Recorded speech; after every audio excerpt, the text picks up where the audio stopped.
আসসালামু আলাইকুম, চাট ক্যানভাস চ্যানেলে সবাইকে স্বাগতম। আশা করি সবাই ভালো আছেন। সো আজকের এই ভিডিওতে আমরা কথা বলবো সুকুক বন্ড নিয়ে।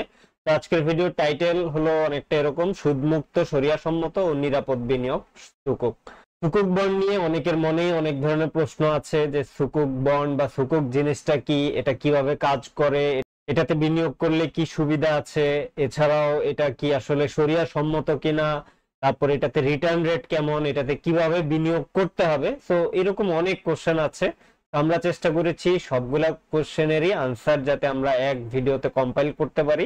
ভিডিওটা শুরু করার আগে, এই ভিডিও দেখার সময় আপনি যদি ব্যস্ত থাকেন বাট আপনি যদি সুকুক বন্ডের ব্যাপারে ইন্টারেস্টেড থাকেন, সেক্ষেত্রে আমাদের সাজেশন থাকবে আপনি ভিডিওটাকে এখন না দেখে ওয়াচ লেটারে অ্যাড করে রাখুন, অথবা একটা লাইক দিয়ে আপনি লাইকড ভিডিওস লিস্টে অ্যাড করে রাখুন। পরে আপনি আপনার ফ্রি টাইমে এই ভিডিওটা দেখে নেবেন, এতে করে আপনি ভিডিওর প্রত্যেকটা ইনফরমেশন প্রপারলি ইউটিলাইজ করতে পারবেন।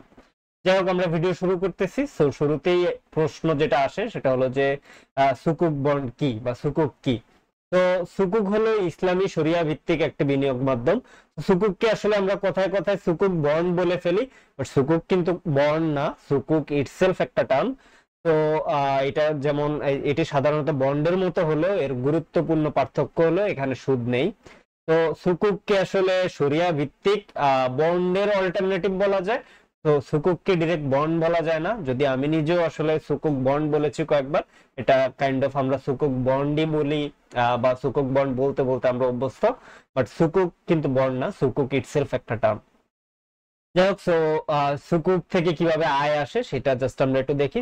সুকুক থেকে আয় আসে একটি প্রকল্প বা সম্পদের ভাড়ার আয় বা রেন্টাল ইনকাম থেকে। মনে করেন কেউ একজন বা সরকার একটা প্রকল্প করবে। এই প্রকল্পটা সে কোনোভাবে ভাড়া দিবে, হতে পারে সে একটা অ্যাপার্টমেন্ট করবে বা ফ্ল্যাট করবে অথবা একটা বিল্ডিং করবে। এই যে একটা প্রকল্প, সে আসলে এই প্রকল্পটা কোথাও বা কারো কাছে ভাড়া দিবে।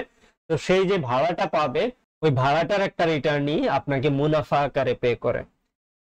এখানে একটা উদাহরণ দেওয়া হয়েছে যে উদাহরণস্বরূপ সরকার যদি রাস্তা নির্মাণ করে এবং সেই রাস্তা থেকে যদি আয় হয়, সেই আয়ের একটি অংশ আপনি বিনিয়োগকারী হিসাবে পাবেন। তো এই ক্ষেত্রে যে সরকার যদি কোনো রাস্তা নির্মাণ করে এবং সেই রাস্তা নির্মাণ করার জন্য যদি এক সুকুক লঞ্চ করে, তো আপনি যখন সেই সুকুকে ইনভেস্ট করবেন, আপনি কিন্তু ওই যে সে রাস্তা নির্মাণ করে যে আয় সরকার করতেছে, সেই আয়ের একটি অংশ আপনি বিনিয়োগকারী হিসাবে পাবেন। তো এটা কিন্তু শরিয়া বোর্ড কর্তৃক অনুমোদিত, অর্থাৎ হালাল বিনিয়োগ। আর এরপর যেই আমরা ডিরেক্ট চলে আসতেছি যে আমাদের যে ষষ্ঠ বাংলাদেশ সরকারি সুকুক। তো এইটার ব্যাপারে আমরা লাস্টের দিকে সুকুকে বিনিয়োগ করলে কি কি বেনিফিট পাওয়া যায় সেটার আনসার আমরা এর পরে আসবো লাস্টের দিকে। তো বাংলাদেশ ব্যাংক সম্প্রতি ঘোষণা দিয়েছে যে ষষ্ঠ সরকারি সুকুক RDIRWSP সোসিও ইকোনমিক ডেভেলপমেন্ট সুকুক। তো উদ্দেশ্য কি? রাজশাহী বিভাগের রাস্তা প্রশস্তকরণ ও উন্নয়ন করবে এবং এর মেয়াদ কয়দিন? 7 বছর মেয়াদী সুকুক, যেটা 20 মে 2025 থেকে শুরু হবে এবং 20 মে 2032 সালে গিয়ে শেষ হবে। বাৎসরিক মুনাফা 10.5%। তার মানে আপনাকে প্রতি বছর বছর মুনাফা দিবে 10.5% হারে। আর মুনাফা প্রদান প্রতি 6 মাসে, মে ও নভেম্বরে। আপনি বছরের মে মাসে এবং নভেম্বর মাসে আপনি মুনাফা পাবেন। আর সর্বনিম্ন বিনিয়োগ 10,000 টাকা বা তার গুণিতক। তার মানে আপনি 10,000, 20,000, 30, 40, 50 এইভাবে 10,000 টাকার গুণিতক আকারে আপনি বিনিয়োগ করতে পারবেন। তো এইখানে বলা আছে আপনি কেমন ইনভেস্ট করলে কেমন রিটার্ন পাবেন। যেমন অর্থাৎ আপনি যদি 50,000 টাকা বিনিয়োগ করেন, তাহলে বছরে পাবেন 5,250 টাকা। এটা কিন্তু আপনি 2 কিস্তিতে পাবেন, যেটা মে মাসে এবং নভেম্বর মাসে। আর মেয়াদ পূর্তিতে আপনি আপনার মূল টাকা মানে 50,000 টাকা কিন্তু রিটার্ন পাবেন। তো এইবার আসি আমরা যে আপনি কিভাবে সুকুক কিনবেন। তো কিভাবে সুকুক কিনবেন সেটার ক্ষেত্রে আসলে সরকারি সুকুক কেনার জন্য আপনাকে মূলত প্রাইমারি মার্কেটে বিড করতে হয়। এই পদ্ধতিতে আপনি সরাসরি সরকার থেকে সুকুক কিনছেন। তো আপনি সুকুক বন্ড বা সুকুক কেনার ক্ষেত্রে আপনাকে যেটা করতে হবে, প্রাইমারি মার্কেটে বা সরকার যখন সুকুক বন্ডটা লঞ্চ করতেছে তখনই আপনাকে কিনতে হবে। তো এটা বা এই যে প্রাইমারি মার্কেটে বিড করার জন্য আপনাকে কি কি করতে হবে, কয়টা ধাপ আপনাকে অনুসরণ করতে হবে সেটাও কিন্তু আমরা বিস্তারিত বলবো। শুরুতেই আসে ধাপ 1, ব্যাংকে প্রয়োজনীয় অর্থ জমা করা। আপনি যে পরিমাণ টাকা ইনভেস্ট করতে চান, ধরেন আপনি 50,000 টাকা ইনভেস্ট করতে চাচ্ছেন অথবা 1 লক্ষ টাকা ইনভেস্ট করতে চাচ্ছেন, সেটা আপনি আপনার ব্যাংকে শুরুতেই জমা করতে হবে। আর যেই ব্যাংকে হিসাব আছে সেটি যদি বাংলাদেশ ব্যাংকের সাথে কারেন্ট অ্যাকাউন্ট বা আল ওয়াদিয়া কারেন্ট অ্যাকাউন্ট মেনটেন করে, তাহলে আপনি সেখানেই আবেদন করতে পারবেন। তো আপনার যদি যেই ব্যাংকে আপনার অ্যাকাউন্ট আছে, আপনি কিন্তু চাইলে তাদের যে ইনভেস্টমেন্ট ডিপার্টমেন্ট রয়েছে অথবা আপনার যেই ব্যাংকের ম্যানেজমেন্ট বা অথবা তাদের যে হেল্পলাইন, সেখানে যোগাযোগ করলেই কিন্তু এই ব্যাপারে তারা আপনাকে গাইডলাইন করবে। তো এখানে সর্বনিম্ন বিনিয়োগ কিন্তু 10,000 টাকা, আর আপনি চাইলে কিন্তু 10,000 টাকার গুণিতক আকারে বিনিয়োগ করতে পারবেন। যাই হোক, এরপরে ধাপ 2 যেটা, সেটা হলো আবেদনপত্র পূরণ। তো আপনাকে একটা নির্ধারিত আবেদন ফর্ম NX 1 পূরণ করতে হবে। সাধারণত এই ফর্মের নিচের তথ্যগুলো থাকে বা এই ফর্মে আপনি নিচের তথ্যগুলো দিতে হবে।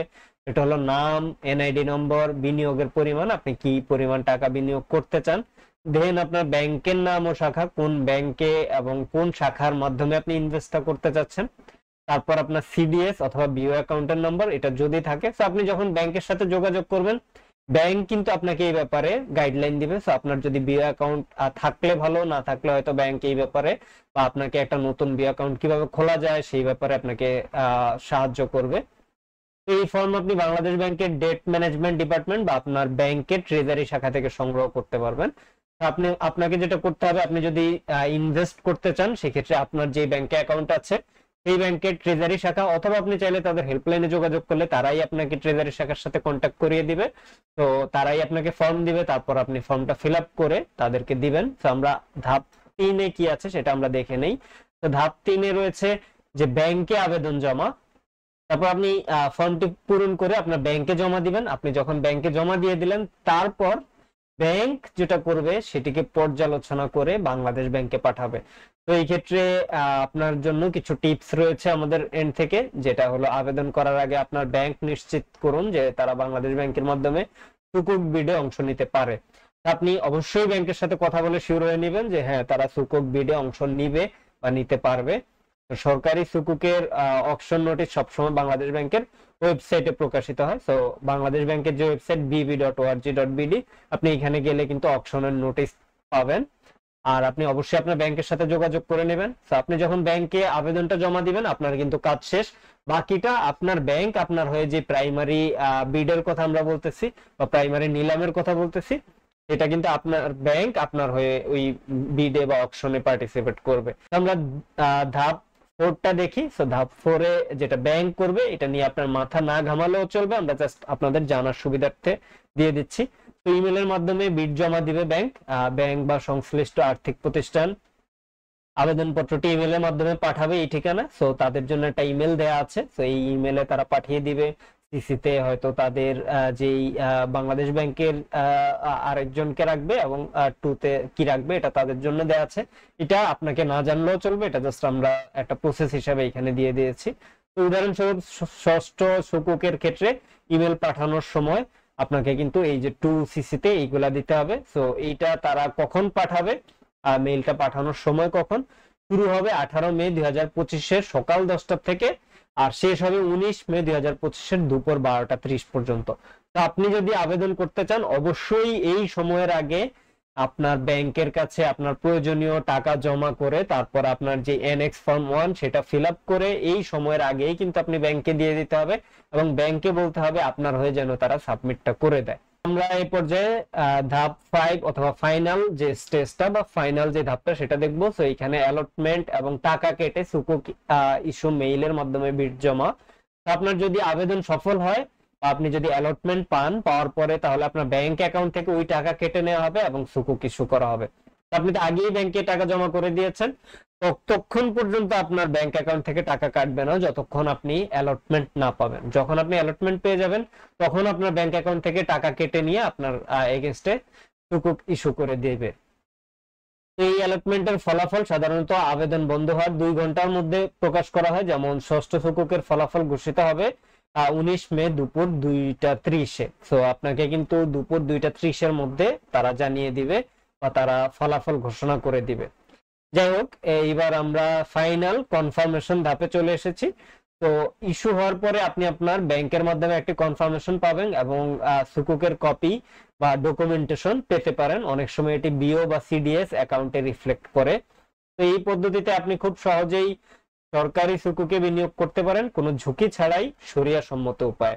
তো এরপর আমরা একটা কোশ্চেন কমন পেয়ে থাকি যে আমি তো সুকুক কিনলাম, আমি যদি মেয়াদ পূর্তির আগে সেল করতে চাই বা মেয়াদ পূর্তির আগে এক্সিট নিতে চাই, সেটা কি সম্ভব কিনা বা সেটা করলে আমাকে কি করতে হবে। তো সেটার ক্ষেত্রে কিভাবে সুকুক বিক্রি করবেন। তো সুকুক আপনাকে সেকেন্ডারি মার্কেটে সেল করতে হবে যদি আপনি সেল করতে চান। তো সাধারণত সুকুকের মেয়াদ 7 বছর, কিন্তু আপনি চাইলে মেয়াদ পূর্তির আগেও বিক্রি করতে পারবেন।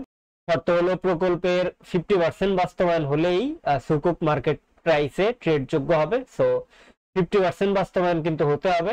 আর এর আগে যদি আপনি সেল করতে চান সেক্ষেত্রে আপনাকে ফেস ভ্যালুতে ট্রান্সফার করতে হবে এবং মুনাফা সহ সেটা ট্রান্সফার করতে হবে। তো এই বিক্রি হয় মূলত নেগোশিয়েটেড বা ওভার দ্য কাউন্টার বা ওটিসি মার্কেটে। সো আপনি যদি সেকেন্ডারি মার্কেটে এটা সেল করতে চান সেক্ষেত্রেও আপনার ব্যাংকের ট্রেজারি শাখার সাথে যোগাযোগ করলেই তারা আপনাকে প্রয়োজনীয় ব্যবস্থা করে দিবে। তো এবার আসি যে সুকুকে বিনিয়োগ করলে কি কি বেনিফিট পাওয়া যাবে। সো শুরুতেই বেনিফিট আসে যে ট্যাক্স রিবেট ও পেনাল্টি। তো আপনি সুকুকে বিনিয়োগ করে ইনকাম ট্যাক্স রিবেট পাবেন, অর্থাৎ আপনার করযোগ্য আয়ের উপর ছাড় পাবেন। সো আপনাকে এই যে এটি অর্জন করতে হবে সরকারি সিকিউরিটিজ ইনভেস্টমেন্ট লিমিটের আওতায়। তো দ্যাট মিনস এই যে সরকারি সিকিউরিটিজ ইনভেস্টমেন্ট লিমিট যেটা 5 লক্ষ টাকা, আপনি 5 লক্ষ টাকা পর্যন্ত বিনিয়োগ করে আপনি কিন্তু এই সুকুকে ট্যাক্স রিবেট নিতে পারবেন। তো অনেকের একটা প্রশ্ন থাকে যে মেয়াদ শেষ হওয়ার আগেই যদি আমি বিক্রি করি তাহলে ট্যাক্স রিবেট ফেরত দিতে হবে কিনা। তো এই ক্ষেত্রে উত্তর হলো না, আপনি বিনিয়োগ করেছেন বলে কর ছাড় পাবেন। এটা কিন্তু আপনাকে বিক্রি করে দিলেও আপনাকে কিছু করতে হবে না, যেটা কিন্তু সঞ্চয়পত্রের ক্ষেত্রে আপনি যদি মেয়াদ পূর্তির আগে সঞ্চয়পত্র যদি লিকুইডেট করে নেন সেই ক্ষেত্রে আপনার যেই ট্যাক্স রিবেটের অ্যামাউন্টটা সেটা কিন্তু আপনাকে আবার ফেরত দিয়ে দিতে হয়। বাট সুকুক অথবা বন্ডের ক্ষেত্রে কিন্তু এই জিনিসটা করতে হয় না, এটা বন্ডের ক্ষেত্রে একটা পজিটিভ দিক। আর তারপর যেটা যে কে কে সুকুক কিনতে পারবে বা সুকুক কেনার জন্য এলিজিবল পারসন কারা। সো সাধারণ ব্যক্তি পর্যায়ের লোকজন কিনতে পারবে, দেন ইসলামী ও কনভেনশনাল ব্যাংকের ইসলামিক শাখা, দ্যাট মিনস আসলে ইসলামী ব্যাংকগুলা কিনতে পারবে, আর কনভেনশনাল ব্যাংকের ইসলামিক শাখা যারা তারা কিনতে পারবে। তারপর ইন্স্যুরেন্স কোম্পানি, প্রভিডেন্ট ফান্ড আর মিউচুয়াল ফান্ড এরা কিন্তু সুকুক কিনতে পারবে। এছাড়াও বাংলাদেশে যে প্রবাসীরা রয়েছে তারাও কিন্তু সুকুক কিনতে পারবে। তো নতুন যে সুকুকটা ইস্যু করা হচ্ছে সেটার অ্যালটমেন্টের কোটা এখানে দেওয়া আছে। তো ইসলামী ব্যাংক ও ফাইন্যান্স কোম্পানির জন্য 70% কোটা অ্যালটেড করা রয়েছে এবং কনভেনশনাল ব্যাংকের ইসলামী শাখার জন্য 10%, আর সাধারণ ব্যক্তি ও অন্যান্য কোটাতে রয়েছে 20%। আমরা কিন্তু দেখলাম যে সুকুকে কিভাবে বিনিয়োগ করতে হবে, সুকুকে বিনিয়োগ করলে আপনি কি কি সুবিধা পাবেন। সো এটার জাস্ট আমরা কাইন্ড অফ একটা সামারিও যদি করি যে কেন সুকুকে বিনিয়োগ করা একটা ভালো বিনিয়োগ হতে পারে। তো শুরুতেই আসে যে এটা শরিয়া কমপ্লায়েন্ট, যারা শরিয়া বেসড একটা ফিক্সড রিটার্ন পেতে চান। সো এটাকে যেহেতু ইসলামিক স্কলারগণ শরিয়া বেসড বলে থাকেন, সো এইটাতে হয়তো অনেকের দ্বিমত থাকতে পারে। আমি যেহেতু ইসলামিক স্কলারদের চাইতে বেশি জানি না, তো আমি তাদের মতামতের উপরে বেশি কিছু বলতে চাচ্ছি না। বাট আপনি যদি ইসলামিক স্কলারদের মতামত নেন সেই হিসাবে এটা শরিয়া কমপ্লায়েন্ট একটা বিনিয়োগ। তারপর সরকারের গ্যারান্টি যুক্ত, এটা যেহেতু সরকার নিজে এই বিনিয়োগটা অফার করে থাকে, সো সরকার যেহেতু আপনার কাছ থেকে টাকাটা ধার নিচ্ছে, সরকার গ্যারান্টি দিচ্ছে, দ্যাট মিনস আসলে আপনার এই টাকাটা মিস হওয়ার বা আপনার টাকাটা মার যাওয়ার সম্ভাবনা অনেক কম। আর এখানে 10.5% নিশ্চিত একটা মুনাফা পাবেন আপনি, এটা একটা পজিটিভ দিক। আর এছাড়াও কিন্তু আপনি কর রেয়াত বা ট্যাক্স রিবেট পাচ্ছেন, এটাও একটা পজিটিভ দিক। দেন আসলে ট্রেড যোগ্য, আপনি ট্রেড করতে পারবেন, দ্যাট মিনস আপনি লিকুইডিটি পাবেন এটাতে, এটাও একটা পজিটিভ দিক।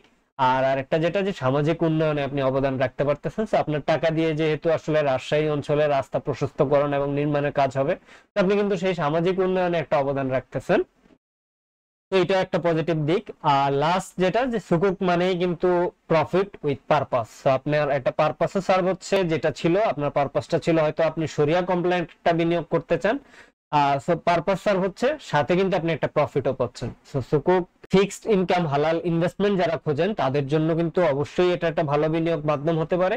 তো এই ছিল সুকুকের ব্যাপারে আমাদের অ্যানালাইসিস। আপনারা যদি যে কোনো ধরনের প্রশ্ন থাকে বা আপনাদের কোনো জিজ্ঞাসা থাকলে কমেন্টে আমাদের জিজ্ঞেস করতে পারেন। তো আমাদের জানা না থাকলে আমরা জেনে আপনাদেরকে জানানোর চেষ্টা করব।